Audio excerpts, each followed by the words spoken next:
6:18 now. Let's get to the latest on the measles outbreak in Texas.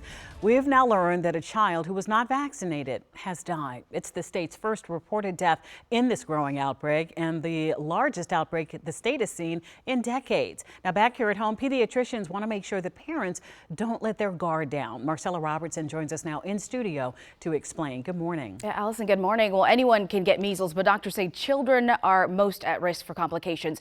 And at Children's National Primary Care, pediatricians say this outbreak has really motivated them to be vigilant, to reach out to families, have those important conversations to make sure vaccinations are up to date.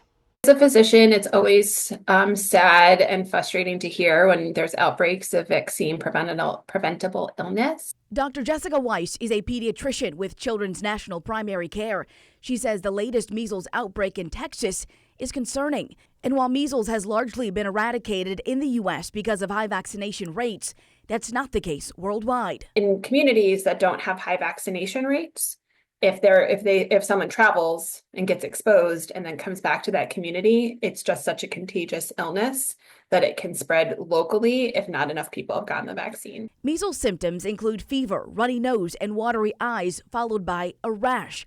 Doctors say by the time you see the rash, you are already contagious. This outbreak comes as the new Health and Human Services Secretary, Robert F. Kennedy Jr., has repeatedly questioned the science behind vaccines and shared anti-vaccine rhetoric. Kennedy was asked about the measles outbreak at President Trump's first cabinet meeting of his second term on Wednesday. We're watching it. We put out a post on it yesterday, and we're going to continue to follow it. Meantime, local pediatricians say they are reaching out to families to make sure they are educated about vaccines and up to date. Vaccines are the best way to prevent complications from serious illnesses, and we are so fortunate that they've worked so well so far, but we can't let down our guard in decrease and not pursue vaccines just because it doesn't feel like it's close when it is very close.